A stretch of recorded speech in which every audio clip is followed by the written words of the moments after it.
Hi there, and welcome to the Skylight Books author reading series.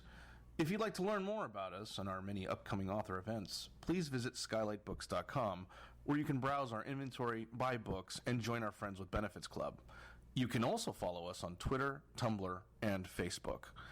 To speak to a real live bookseller like me, please call 323-660-1175. Thanks for your support, and enjoy. Tonight's first LAMBDA Litfest panel, Trumpocalypse, Can Writing Books Help Save a Seriously Fucked World? I'm looking forward to this. Our moderator is Meredith. Maran, she is the author of The New Old Me, Why We Write, a dozen other nonfiction books, and an acclaimed novel. She writes features, op-eds, essays, and book reviews for the New York Times, the Washington Post, the Christian Science Monitor, the Los Angeles Review of Books, the Rumpus, and Salon. A freelance book editor described by Anne Lamott as the absolute best in the biz. Meredith has been a writer in residence at UCLA and several artist colonies, including MacDowell and Yaddo. A member of the National Book Critics Circle and a passionate proponent of independent presses, bookstores, and thought, Meredith lives in an historic bungalow in Silver Lake, Los Angeles. And Corey's going to add a note about the LAMBDA Litfest. Hey, hi, how's everyone? Woohoo! Yeah, get excited.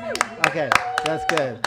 No, I'm Corey Roskin. I'm with the LAMBDA Litfest. LAMBDA Litfest is part of LAMBDA Literary, which is a national LGBTQ literary organization. Does all sorts of stuff. The Litfest has been going on all week.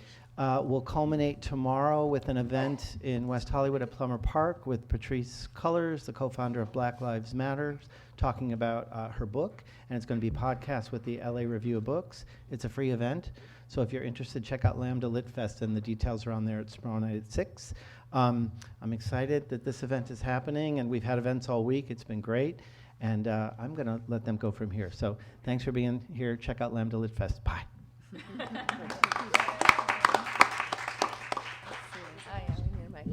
Hi, everybody. Thank you, Corey. Thanks, Skylight. Love Skylight Books. So I think the title of the panel speaks for itself, and so do these fabulous big mouth authors and editor. So I'll introduce each of the panelists, and then I'm going to ask each one of them a custom-designed, artisan, gluten-free question, and then we'll have some conversation. So thanks for coming out, so to speak. Cindy Chupack is the person I want to be when I grow up. She has won 2 Emmys and 3 Golden Globes as a TV writer and producer, whose credits include, wait for it, all my favorite shows, in descending order: Divorce, Better Things, hello, Modern Family, and Everybody Loves Raymond. I'm Dying Up Here. Is anybody watching that these days? Woo! We love that show. And Sex in the fucking City! She directed her first feature this summer in New York, a story about mothers and their adult sons. I wouldn't know anything about that, called Otherhood. And she's the author of 2 comic memoirs. She's portraying a homosexual tonight for our pleasure.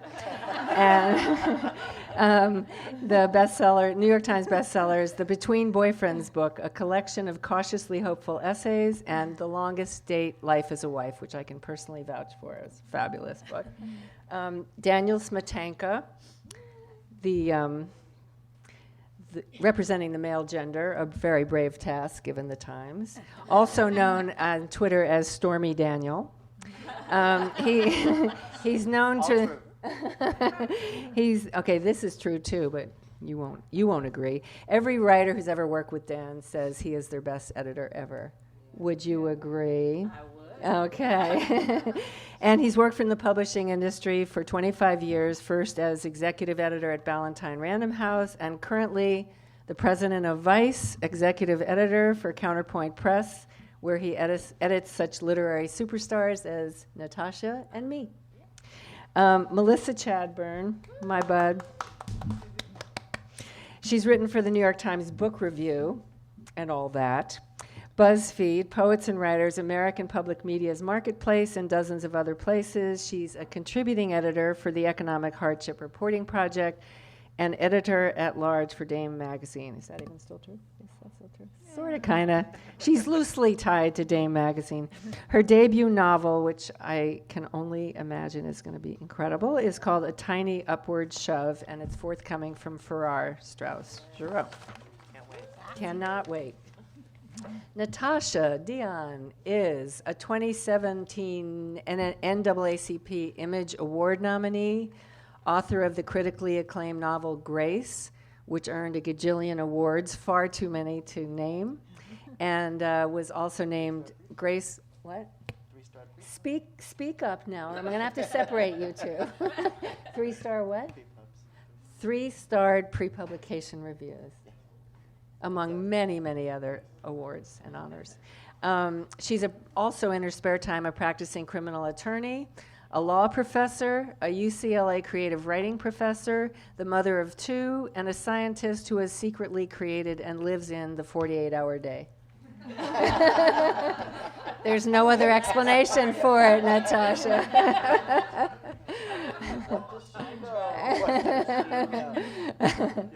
Okay, so Cindy, I'm going to start with you. We're going in alphabetical order here. As a TV writer, can you talk about how your approach to writing for popular TV in the age of Trumpocalypse, just tell how that has affected your work and whether TV, in your opinion, has a different sense of social responsibility from books. I'm so Start glad, anywhere. I'm so glad you asked about TV because I was like, oh, I'm going to have to ask my friends what books are saving them from. I only read things that might need to be adapted. But I feel like maybe you all feel this way, that it's been interesting to figure out if TV is escapism or if you really want to like wallow in it. Because sometimes, when people say they're afraid to watch The Handmaid's Tale, I almost want to slap them because it's like, well, we're watching it, so I mean, I love the show, and I feel like it's been kind of scary but healing and brave that they're doing something like that. So I've been admiring shows like that, but then I also really feel like I want the escape, and not just escape, I want kind of the reassurance of just our humanity, and that's what I've always enjoyed writing, is just kind of the extraordinary ordinary, and I find that even more what I want to do right now, just kind of reassure what we have in common, what I thought we had in common, and what we hopefully still have in common, like our basic. I mean, the thing about Sex and the City, I grew up in Oklahoma. I never thought like this show, very specific New York, and I joined it the second season and then was there to the end, but it spoke to women in so many cultures and was so bonding for me when I traveled. Just the themes of friendship and love, and they're so universal. So I feel like my job as a writer is still to do things that feel universal and reassuring and hopeful. I'm kind of the last hopeful writer, I think, in television. I really don't want to do jaded things. And I have a 7-year-old, and we watch a lot of animated films, and I feel like that's one of the last kind of unapologetic places that has heart, and you can be earnest and you can be sweet, and it can teach you something. And so I'm really interested in writing that kind of thing right now. But I'm interested in watching, like, bring it on. What do you got? I'm ready to take it. Well, for example, with Better Things, just to name that one, with Better Things, or Divorce, how do you feel that relates to the cultural collision with the hideousness? Yeah. Well, I really can't take like a lot of credit. There's a new thing in television called mini rooms, and they have like a mini room to break the season, and that's what I did on Divorce, the first season. And then that's Better Things. I was there for the beginning and like wrote an episode, but I know Pam Adlon. I mean, I feel like there's these brave, at least for Better Things, there's a lot of shows that are brave, first person, really personal actor, director, writer visions, and there's a little more room for that. And now with like Netflix and other platforms, it's not, I mean, broadcast truly was broadcasting, so they were trying to reach the same audience that was mostly probably white men or boys. And now there's kind of room for a lot more voices, and Better Things was, I think, a part of that. And Divorce, I mean, I didn't really work on long enough to be able to speak to, but I feel like the best stuff right now is just the fact that that like a woman like Pam Adlon, a single mom who has kind of a unique voice, is able to tell her story and speak her truth and put this other perspective out there. Smilf helped out a little bit, Frankie Shaw, and there's just I feel like people are doing more. There's more room for that dissent, and it finds its audience. But I don't know. The downside, I guess, is that it's not necessarily speaking to the broad audience. Like the guy who created Blackish went to Netflix because they didn't let him do this anti-Trump piece that he wanted to do. Yeah.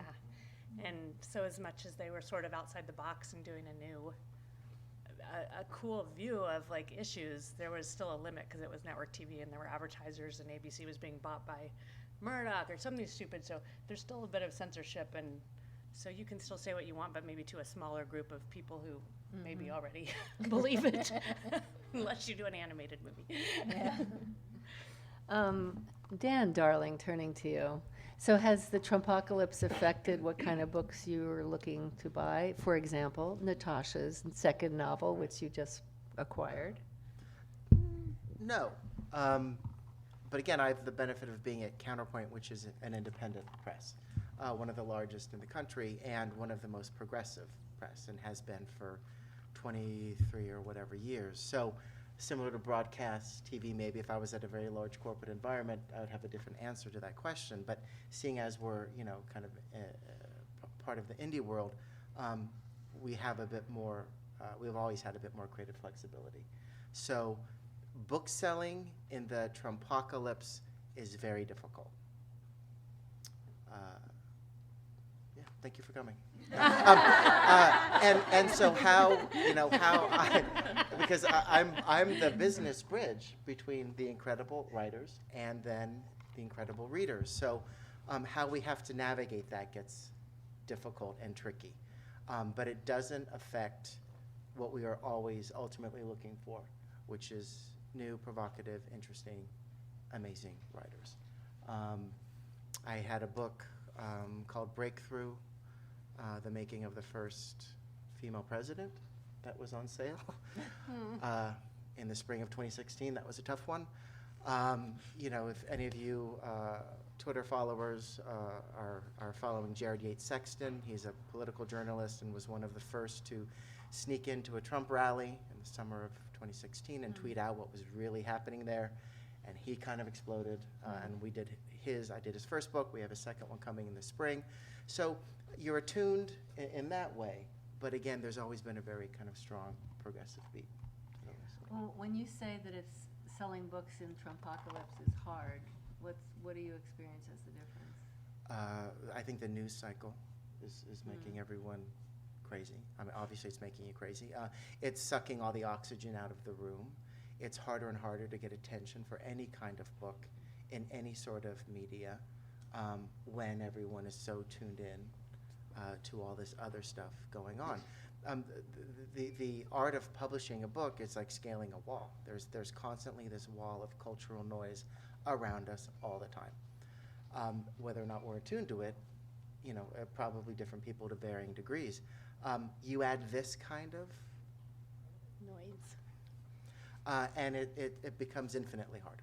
Infinitely harder. So sort of along the lines of what Cindy was saying, do you feel like there's more or less room or interest in an uplifting, hopeful, kind of every person story than there was before? Are people looking more for political stuff, or are we Us. fried? What? Yeah, I get it. There's always been room on the shelf for both. I think, looking between now and kind of next summer, I'm a little fatigued with some of the political conversation. And I could feel we've explored all of these ideas. And it's like, are you going to admire your shoes when you're in quicksand up to your neck? No. Okay, so we've done that, and we're in a different place now. So, I'll hold the gas cans. I think we're literally at the point now where what's going to be as provocative and shocking is what we're seeing on the news every night. Okay, so if that's kind of the world we live in, I can see people, but I think people have always wanted that kind of great escapist novel, whether it's historical or romantic or current, or something that presents a universal story in an interesting way, because ultimately that reminds us that there are still universal stories. Did you know that? Did you know there are common bonds of humanity still? Because I forgot that on the drive here. So I think there's always going to be that, and it's a great joy for a novel like Grace, which still speaks to me, which I still think about all the time. And we hear from readers all the time about those kind of things. Mm-hmm. And that is that's a cornerstone of a publishing list. That's a cornerstone of humanity, too. Doesn't he speak well? Yeah. I'm really surprised. I know. So, Melissa, you're up next. Okay. And I'd like you to explain a little bit about the kind of journalism that you do, and then also say how it's been affected by the last 2 years of America. Okay, well, I mean, mostly my beat is on the child welfare system. I grew up in the child welfare system. If I had to have a beat, but I also write about class a lot. I'm really passionate about class diversity in publishing. I think that the publishing landscape is not as diverse as it could be, and so I help also edit and place people who are experiencing economic hardship in top-tier journals. And how is the Trumpocalypse? I don't know. See, I come from the mind frame that I've always known that there's like some fucked up shit going on all the time, and I'd rather be witness to it. And so that's always been, people are like, how can you write about that stuff? But it's like, how could I not? I want to know what's going down. Like, I'd rather know than not know. But I'd written this piece. So I'd written this piece kind of recently about this literary grifter, we were joking, in the LA Times. And I'd written this piece about this literary grifter for the LA Times. And it was like such a saucy story. Everybody was like, oh, wow, I love this grifter story. And I got all these reports. Like, my email was just flooded with other literary grifters all over the country. I got, TV deals coming, movie deals coming. Everybody was like, and I'm like, you know what? I've been writing about capitalism my whole fucking life. Like, you want to see a real grifter story? Look at the White House. Like, that's a grifter story. Like, I don't know. All of a sudden, I talk about a lady that like takes people for a couple $1,000 to do some workshops, and it's like the sauciest thing that ever hit. When really, we're sitting on the biggest grifter story of our time, which is capitalism, and that's what I've always written about, and I'll continue to write about it as long as it tends to spawn economic violence on people. Well done. Well said. Can you? I don't know nearly enough about your novel that's coming. So can you say something about the novel? And I know that you've been working at it, as we tend to do with novels, for a couple months now. So can you say about the novel without bonbons and jammies? There's bonbons. Come on. I don't know. I mean, and how you feel like having started it before Trump, and now it's going to come out. Having started it when I was in the womb, and now approaching perimenopause and it's still in gestation. I don't know. I mean, I guess we are doomed. And am I writing a book? I don't know. What's interesting is, it's true, I am kind of, so my narrator is this figure in Filipino folklore called the aswang. I'm looking at my kuya. And the aswang she's a vampire, and also, though, like, if any woman is suspicious, and maybe lives alone and maybe is an older woman, people might say, oh, you know, watch out for her, she's Aswang. And people will, and just to this day, if you are accused of being Aswang, you could be murdered. And the story is that she's kind of like, in some regions, she's like a vampire. In some regions, she sucks fetuses out of people at night. I mean, so anyways, that's my fun little narrator. And along with this person in office, I am also experiencing perimenopause. And so, but I realized, like, I've tapped into this rage. I swear it's hereditary. It's like some ancient rage. Like, I have experienced rage recently that I have never experienced in my life. And it's also occurred to me that I am, like, at the most powerful time in my life right now. Like, this is some powerful fucking shit. And, like, I think that I can channel that through my novel. I think that's maybe how it's affected my novel. And I think both the president and the stage of my life can help me, like, get that to my narrator. Nice. We love our Melissa, don't we? Natasha, so as previously mentioned, we just this week, right, announced that, is that right? Yes. Yeah. Just sold her second novel to Dan, and we're thrilled with that. So how do you feel like if Hillary had been elected, this is a novel that was written post-election, or at least finished post-election for sure. Do you think if Hillary had won, you would have written a different novel? Or would you be editing it in a different way?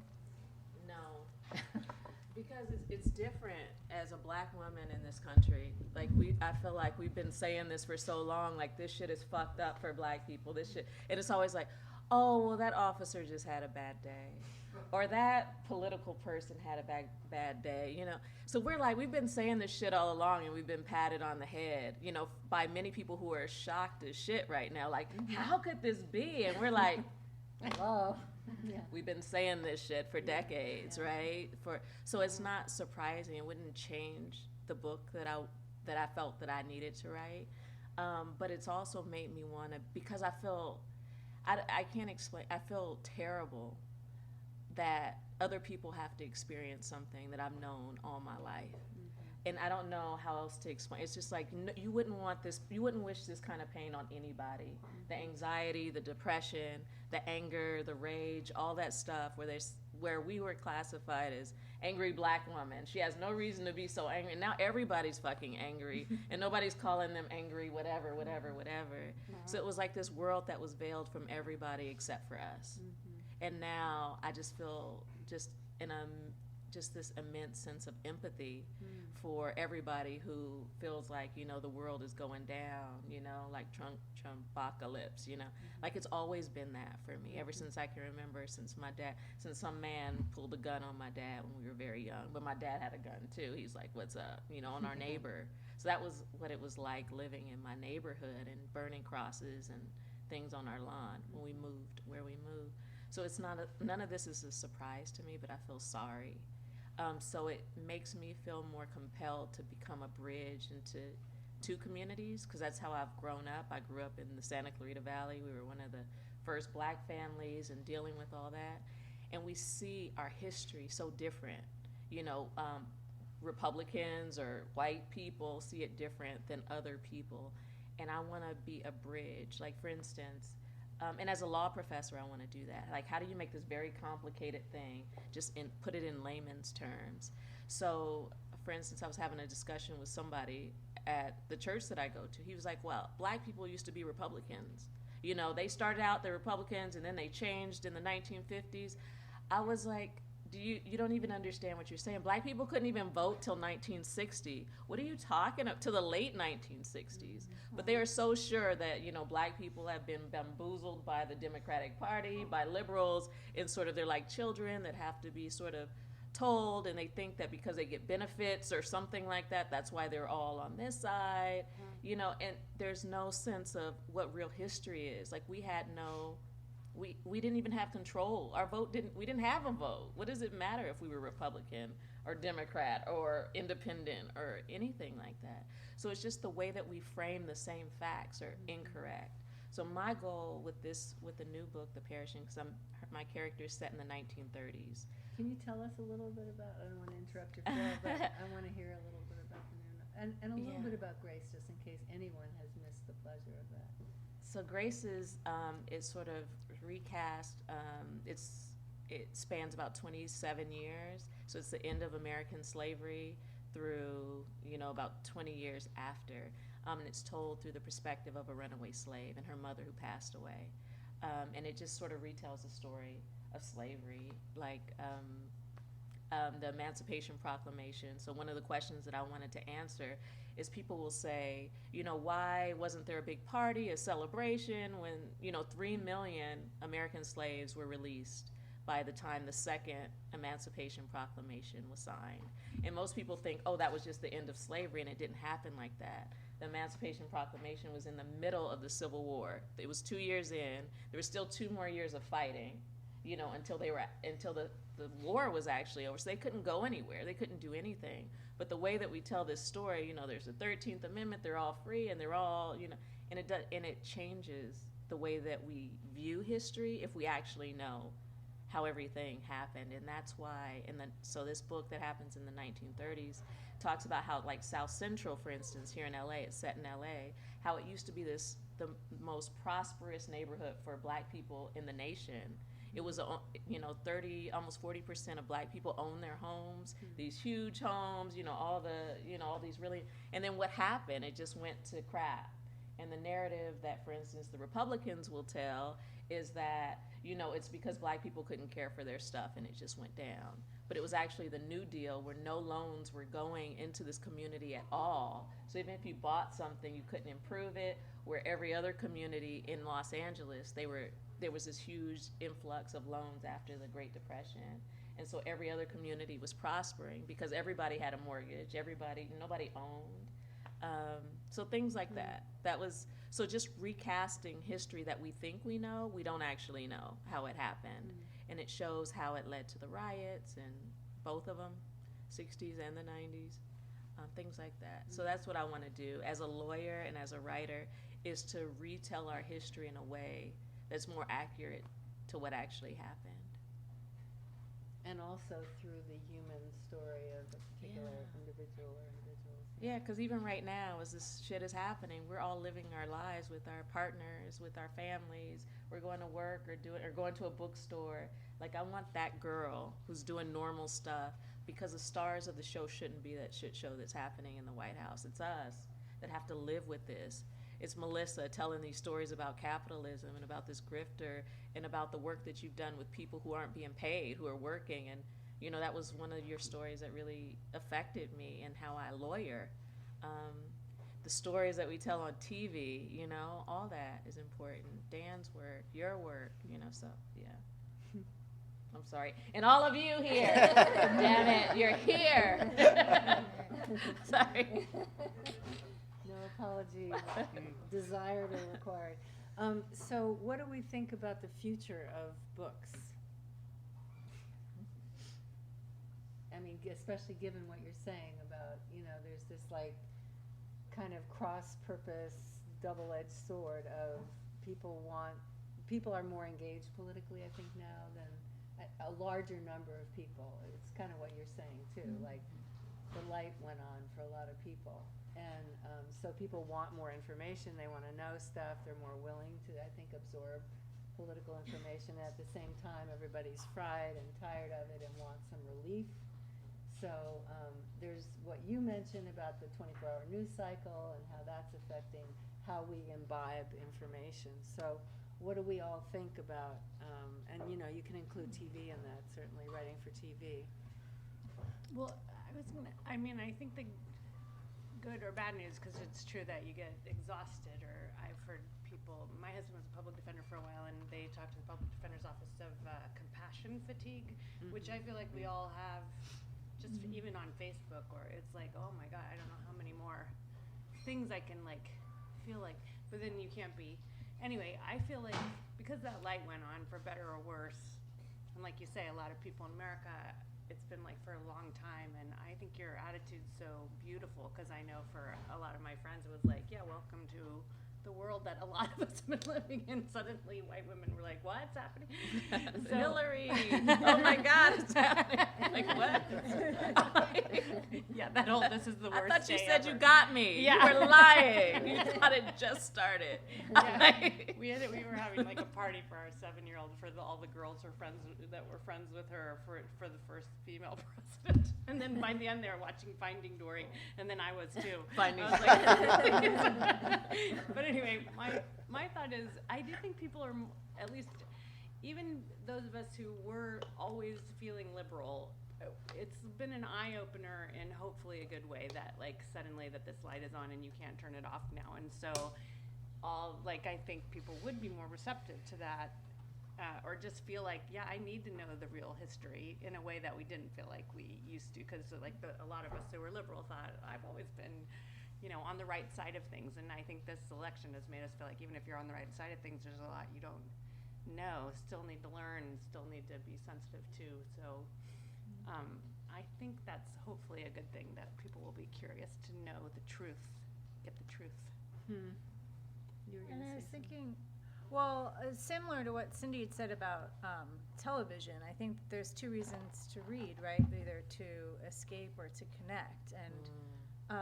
And I do turn to books to connect to people. And I will always remember being in a group home and reading Temple of My Familiar and thinking, you mean black women can live together like husband and wife?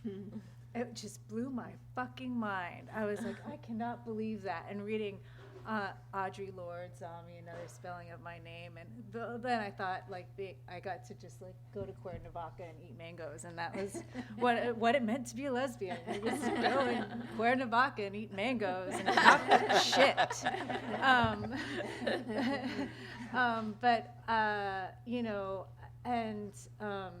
And as Natasha's mentioned before, Sapphire's push. Reading about Precious and reading about somebody coming into literacy, and there's always going to be room for that. There's going to be a kid at home reading Natasha's book and going, yes, that was my neighborhood. That was my experience. That's my neighborhood. That's my experience. This is finally somebody is telling my story. And so I think that there's always going to be that possibility for world connection and human connection through books. I assume you're hoping for that. What are your thoughts? And from a business point of view, also, how does Counterpoint Business. You're making it rain over here. Yeah, exactly. Thank you for condensing my thoughts. Here's the best part of this. There's literally $4 in my wallet. I'd really love to listen to women on the panel tonight. They have always existed. They will always exist. Books are beautiful, small containers of empathy, and they will always be there. So if you ever meet anyone who says, "No, I don't read," don't waste your time.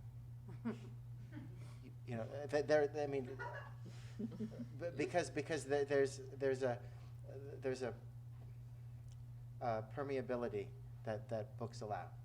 Any kind of books, comic books, novels. Permeability between the That author allows and it, reader. yes. And if someone doesn't allow that, I think that those kind of conversations are ones I'm kind of not willing to have. Whoa. Okay.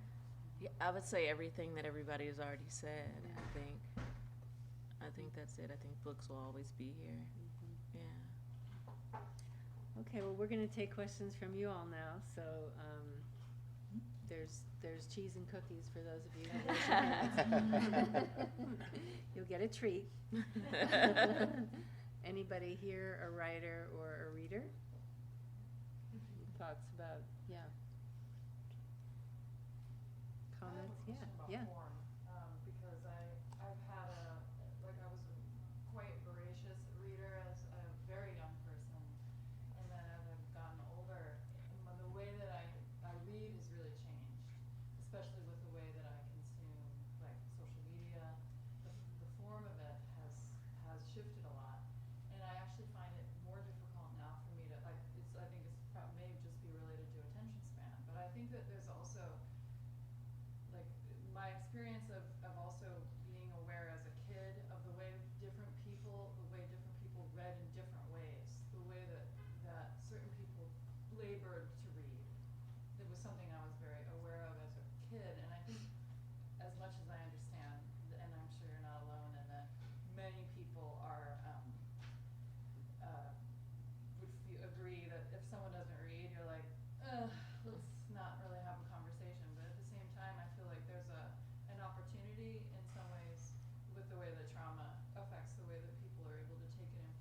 People made of paper. where there's actually like a few things are happening at the same time, and there's like fields of black, you know, it's just like the baby Nostradamus who's mute and can't talk, or things like that, where I feel like there's like a like, to use a word that's used too much, rupture between these different worlds of media that's really exciting. And that also gives the opportunity for like new generations of people who maybe have more to deal with in terms of information, who carry the ancestral traumas, who carry things that are more complex, to actually to reach into that like very classic left right, you know, cognitive functioning, but for us to reach it in a way that's kind of like more simplified in a way. So I feel like I needed to say that. So sorry, I know it's kind of like a long thing. No, that's. But just because, yes, absolutely, like we want people to love words, and we want, you know, to love all of that and the beauty and the intricacy and the legacy of it, but to really remember like that there's such an interesting opportunity like with people who don't really read. Well, but true, and I didn't mean just within the cages of a book. It could be any sort of visual art. It could be any sort of visual medium or any sort of narrative medium. Everything you've described are all kind of narratives, which is basically what we all traffic in. And the new ones that are coming out are certainly exciting and So can I be wish I just could have as. been concise and just been like, so, like, how are you feel about social media? I liked your question better. I can't do simple. You're like, edit.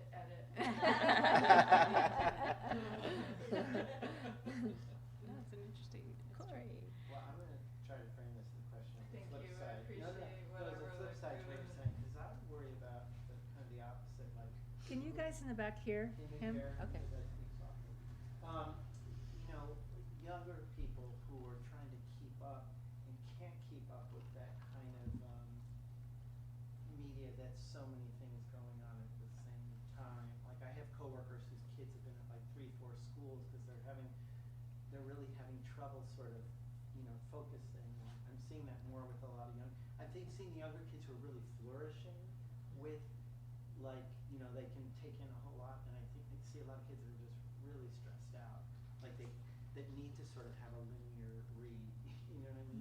So I wonder if you can, if any of you have had that experience with people you talk with who are struggling with, you know, I mean, I'm thinking like, even like CNN or one of those channels you watch and there's 6 things going on at the same time. Yeah, and that And crawl. it's almost like, is Yeah. all that stimulation, what are you really taking in?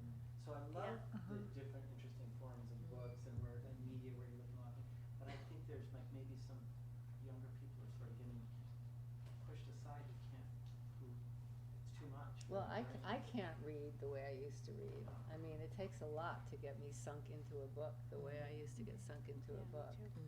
I interface with reading so differently. I used to, and I mean, I still do like underline I like to underline everything and then, but I also would like keep a journal where I would like then transcribe everything that I underlined and it would really like become like part of my skin, you know?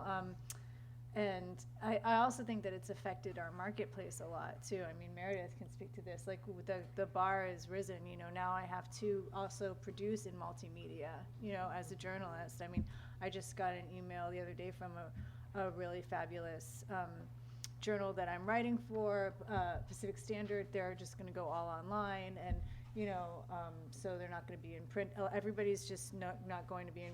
Print is too expensive. It's not sustainable, and then they can also afford to hire more editors, and there's more investigative, deep dive work. But the standard has gotten so high where I have to, you know, not only now to fact check everything, you hyperlink to the actual documents and like you put in the actual like voice testimony, you know, it's not like back in the day when people, have you ever seen Shattering Glass? I think it's the most hilarious thing because like the way they would fact check is he'd be like, So these are my notes, and it says on this day Bobby was on the corner, and I'm like, okay, that's the facts. So check it against the Encyclopedia Britannica. yeah, it's just like Or as they because call it in DC, contemporaneous. yeah, so since you wrote it, but so I don't know. I mean, I definitely I don't write in longhand as much as I would like to. I think that my handwriting's terrible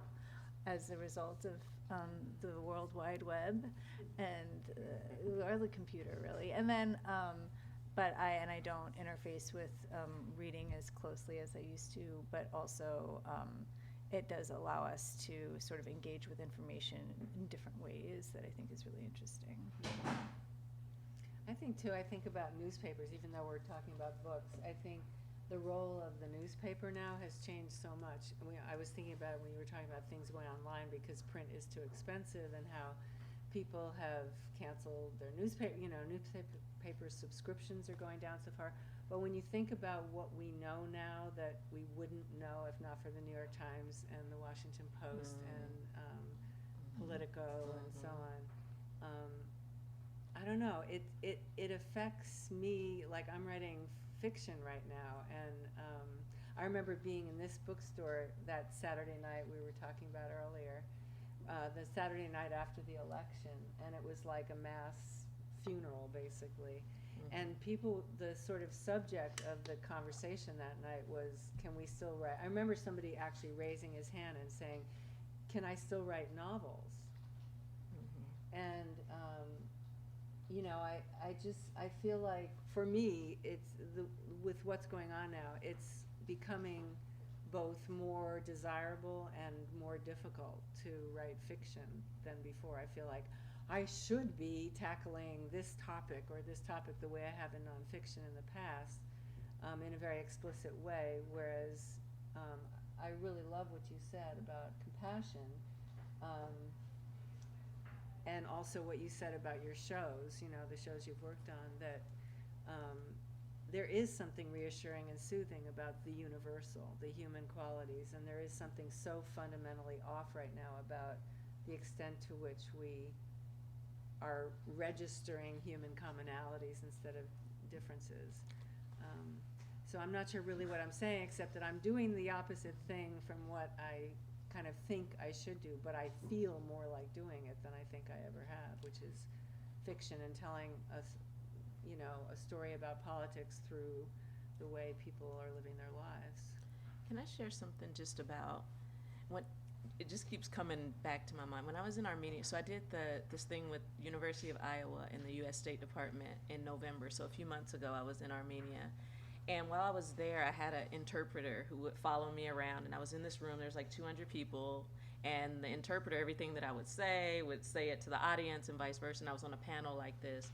And I was with their national poet who was sitting next to me. And at one point, he was yelling at me. He stood up and he's yelling at me like I'm sitting where Melissa is. He's sitting here and he's like, bah! And I'm looking at my interpreter in the audience like, what is he saying? Tell me what he's saying, right? And I'm like, and I'm like, just get it. She's listening to him so she can tell me what he's saying. But I remember, I was so riled up, and I was like, oh, they shouldn't have sent me. They should, you know. But at the end of it, what he was saying was, he was so passionate about it, but he was talking about, he says, I don't understand what Americans mean by hope. You guys have this concept, you throw around this word hope, hope, hope. It doesn't mean anything. It doesn't mean anything. And then I was like, it does mean something to us. It means that things can be different than they are right now. It doesn't have to always look like this. And when I think of books, I think that's exactly it. Every bit, even though we're struggling and we're wrestling with these issues, there's hope at the end of it. In the books that I write, I know Melissa in the Vampire, there's still hope that we can save her, that she can live and be allowed to be who she is. And in our TV shows, there's some hope in it through understanding. And that's what makes us different, I think, as a country, as artists, as writers, is that we believe that we can be different. In Armenia, you know, if your dad is the carpet cleaner, you're the carpet cleaner. And it's just generations and generations and generations. And we have this opportunity to be somebody else. We can choose to be somebody else. And it's that we're holding on to this hope. I think if we lose it, that hopelessness that we feel that's taken so many people out, I think that's that thing that's not that's that un-American thing, dare I say. Right. But there's some hope and understanding, and I believe in that, and I'm holding on to that little thread. But there's this, I had this really strange experience last week. I'll just say, I was with my students in Tijuana. I took my students to this shelter where men stay who are deported, and then we stopped at the border on the San Diego side before we went home. And the wall is just like, there's just like bars where you could see people's eyes like this. And people come, they say only 10 people at a time, but it's kind of arbitrary. You can go in and visit with people and touch fingers through a fence. Some people come every day just to learn English. Family members come to touch fingers through the fence. But I went onto the beach and I saw, so the wall goes into the ocean. And I saw this man and he's just like looking at me. And I'm just right here. And we've got the same air and the same ocean and the same sand. And just his longing, I know that longing. I really know that longing. And just his longing, it hit me. It struck me so hard. And so many people in this world want so badly this thing that I have, this freedom that I have. And then I got on a plane and I went to DC, and it's Thursday, and I'm sitting in this nail salon and I'm watching this woman give this testimony in DC. And it's like, I want something that so many people in this country have. I had that same longing, and I was looking through that same wall, so it's just I think it's both, I'm holding these both things all the time. I am the other, I am the other of privilege. I mean, I'm hyper aware of my privilege. I've survived 2 brothers, and but I'm also an American. That's right. That's right. Hi. Hi, Anton. Dream panel. I love it. I'm a huge fan and admirer and friend of a lot of the panelists, particularly Melissa. Your essay, The Throwaways, is required reading for all of my classes I teach at UCLA. And Natashia, Yeah. your book, I make everyone read. And anyway, my question is, I really heard what you said about the writing that you do as a revolutionary tool and also a tool used to connect and build compassion. And I see that so live in all of the work. My question is, what is your superpower? When the moment when you decide, I'm going to write about this girl that's running, and she's running and I see her and I feel her. And the minute you think about Melissa, I'm going to write about growing up poor and what my grandmother thought about being poor. And where does it begin? When you pick up that revolutionary tool and you're like, okay, there's this flurry of all this stuff happening in the world and I'm going to burst into tears in a moment. But where you pick up your revolutionary tool, what is your superpower? How does it begin? Where do you begin the story? Fiction or nonfiction or TV? I think where some rope that you needed someone to throw you is missing, and you have to create the rope or something. Because I wrote a lot about, I like to write about things when I'm still in it, and I wrote in my book about marriage, about infertility, and it was kind of while we were still just in it, because I felt like there isn't anything that's kind of funny and honest. And I also want to write about marriage in the way that I'd written about dating, and I felt like people just kind of close ranks once you're a couple and you're not allowed to. But it was things I felt were missing that I wanted to have for myself, but also wanted to provide for people as comfort. So, something like that. I think the rope is, what I'm hearing from you is that the rope is something you're trying to throw out and for me it's more like writing is the rope being thrown to me. Is that what you meant also? Yeah, I guess Both ways? something to sort of save you or pull you out, or Yeah, maybe it should be a exactly, lifesaver. Should I rewrite that? Yeah. I feel like the noisier, I'm a very extroverted person and I believe, I know I've kept it so well hidden all these years. you know, when the bigger the noise gets, I feel like the more I need the quiet. And even though I like to write surrounded by people in as much physical proximity as possible, as the people who have been begged to come to my house and write with me know, it's still a solitary act, and it's quiet. You cannot, you know, I can sometimes write with music going in my head or whatever, but basically it's a quieting. And I feel the need for that these days more than I ever have in my life. There's the comfort to me of writing, but there's also just forcing myself out of that CNN, what is the thing called? The feed, you know? And just feeding myself in a way with hopes of feeding others through what's being done. Anyone else?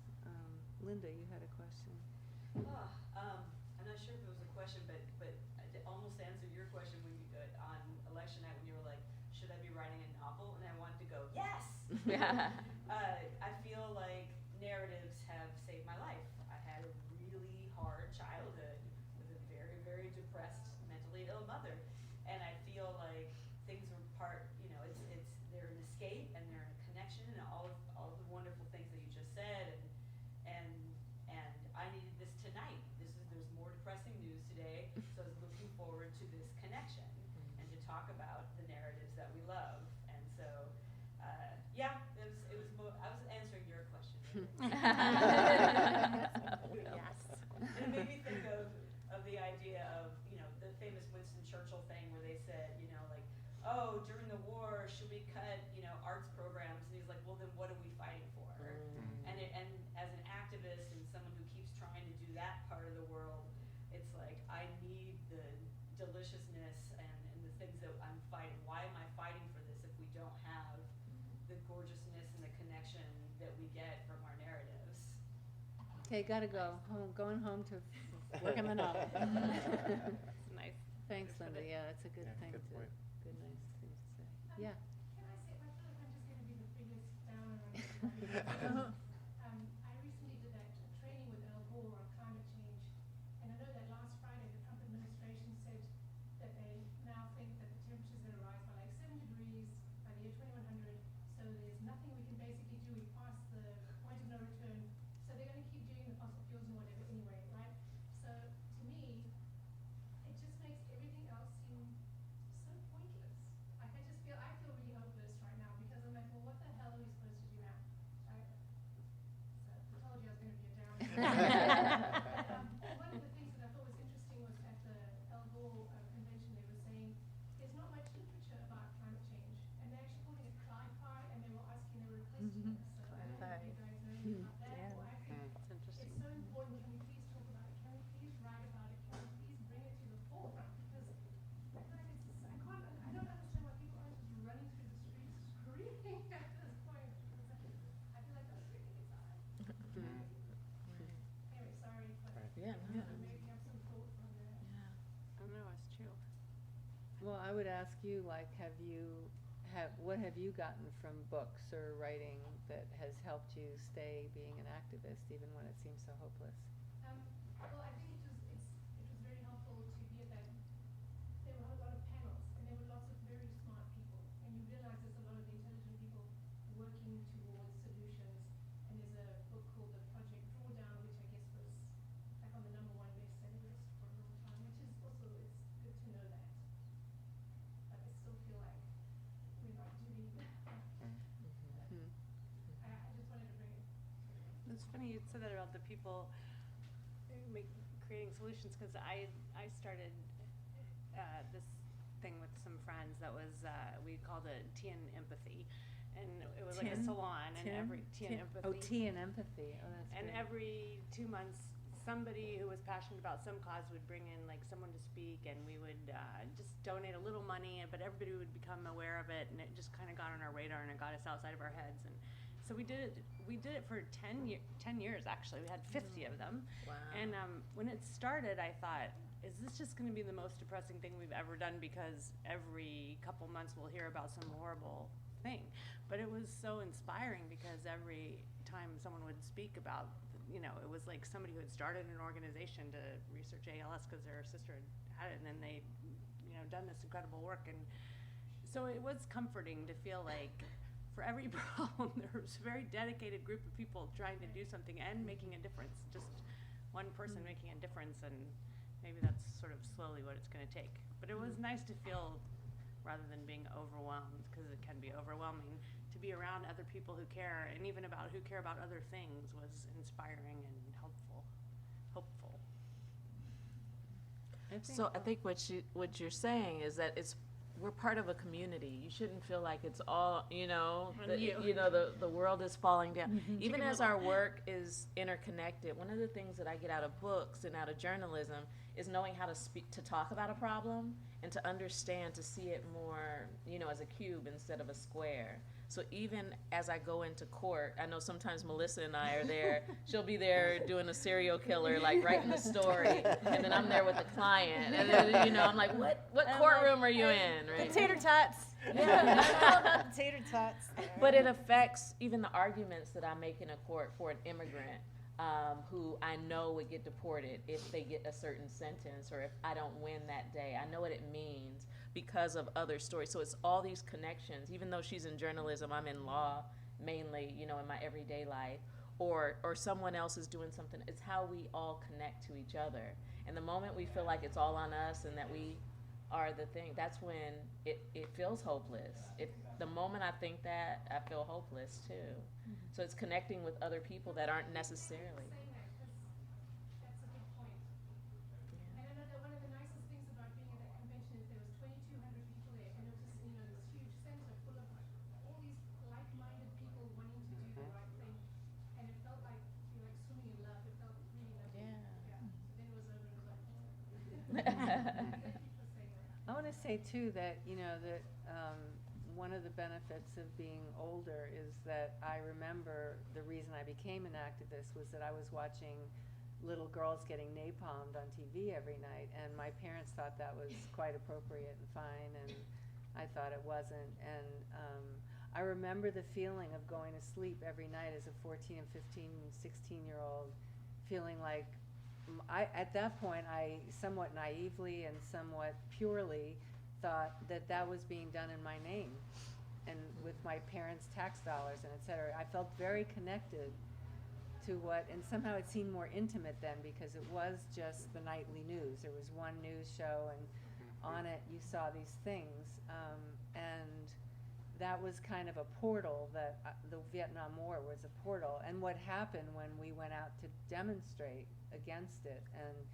I remember going to there was a demonstration called Exercise the Pentagon. I don't know if any of you know of it, but it was a kind of little bit of hippy-dippy with a whole lot of radical and mixed up together. And people came from all over the country and held hands and made a circle around the Pentagon. And when I went to that, I was in high school, and my then boyfriend and I organized busloads of kids from our public high school in New York to go down to D.C.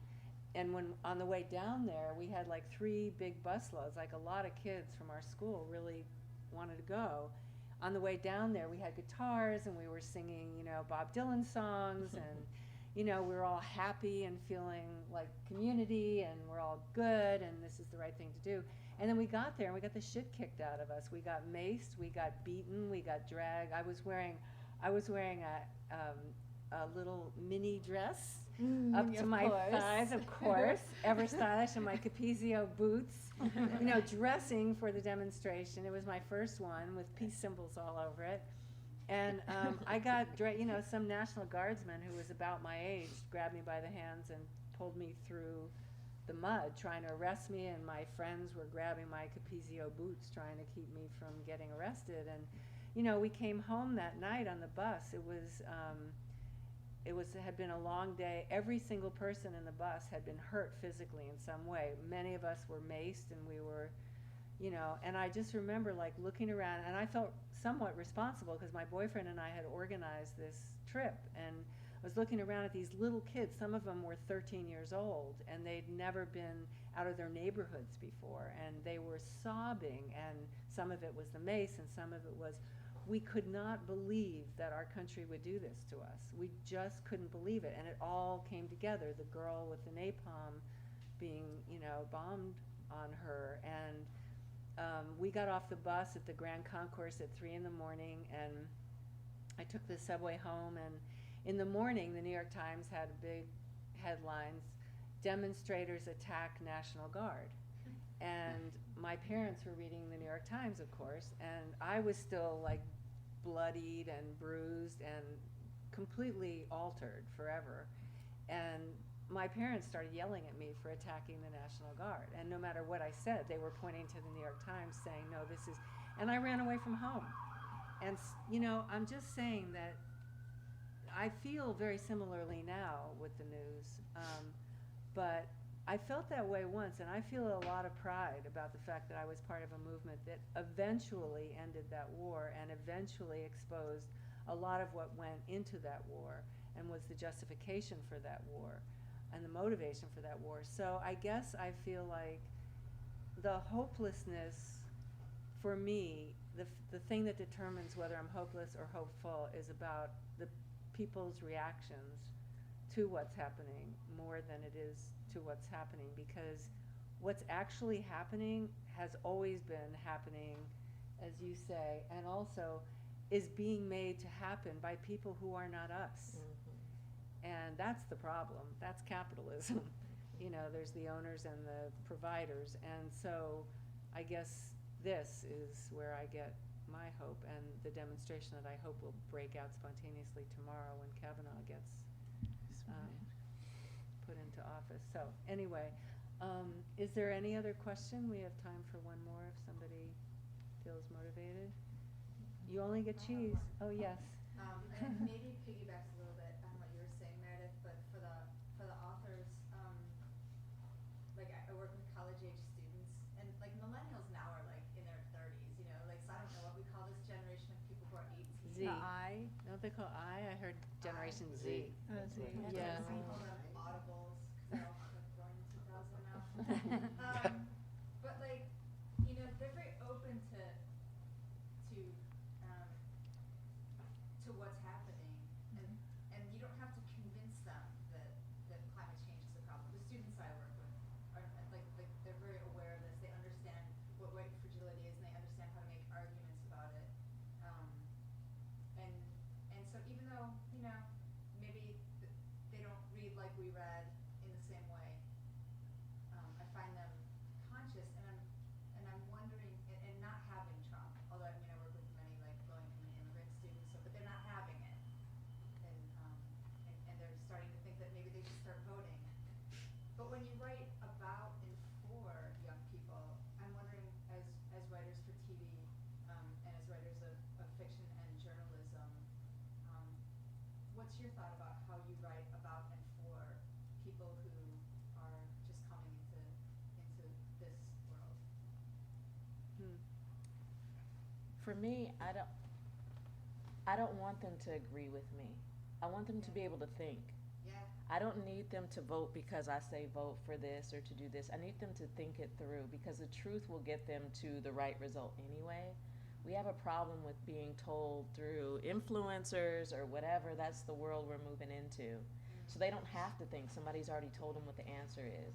I don't want my daughter to not like Trump because I've said these things. I'm saying, look at, we're doing homeschool. I'm like, look at all these facts, and I need you to draw a conclusion that based on your worldview or the worldview that I hope that you see the world in. So even if they know about white fragility or all these things, it's not enough for me as a writer.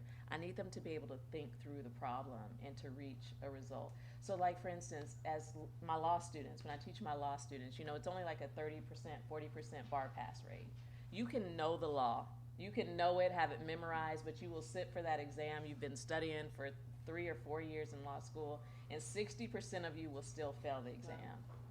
Why is that? Because you can know answers but not know how to get there and still fail the exam. So I want my students to not only just pass the bar exam in California, I want them to pass this exam that we're doing in life. I need them to be able to think through, know all these facts, but now be able to apply them to the problem. And so that's what I think is the missing thing. We have substitutes for thinking, like influencers or whatever. They're substitutes, and we're losing something there. So when I write, I get wordy. Dan will cut out all my, but I'm like helping them to think through the problem. You know, like the example with the Republican who's like, you know, black people are Republicans. You know, so, and I don't know why they changed. It was because President Lincoln was a Republican and he freed the slaves. So they were all Republican. And as they became aware and free, they realized that the new Republic don't actually have my interests. Yeah, so they're like, oh, you guys used to be Republican. You just don't know. That's all. You don't know. And now you're Democrats because there's benefits over there. And that's not, yeah, it's not true. They couldn't even vote. So what does it matter if they were Republican or Democrat? You know, so having these, you know, let's think through this problem and don't just trust it because I said it, even though I would like for you to agree with me, but that's not the point. Yeah. Yeah. I mean, I teach college. I teach a class on the human condition, actually, and but the first time I taught, and we go and it's an immersive journalism class, and so we go and we witness people in deep moments of transition. We go to Men's Central Jail. We go to Tijuana. We go to I just took him to Skid Row. But you know, the first time I taught, I was teaching a short fiction class, and I had a student who was on the spectrum. I didn't know he was on the spectrum, and his tick was, his answer to everything was to say, naked black African women in the bush. And I was like, what the fuck am I gonna do with this? And I went into my boss's office crying, and she was like, Melissa, we are in La Jolla. This is when I taught at UCSD. We are in La Jolla. Do not worry about teaching these people how to write. Just teach them how to be good people. Kathy Acker used to send them to the soup kitchen. And that was like the best. And I don't need to teach them how to be good people. They know how to be good people. So again, like, it is my job to just, so that's how I changed. I switched my whole teaching practice from that point on. And I take them to consider, if they're going to be journalists, let's consider the I, where that begins and ends, and let's consider what it is to be a witness, and talk about empathy. And we start class off, everybody, by going around and sharing one thing that they're grateful for in this world, and then we take it from there. Oh, that's great. Let's end on grateful. Yeah. Thank you so much. And I think we're going to... You've been listening to the Skylight Books author reading series. Don't forget, you can listen to this and all of our other great podcasts at skylightbooks.com. Thanks again for stopping by, and we hope to see you soon.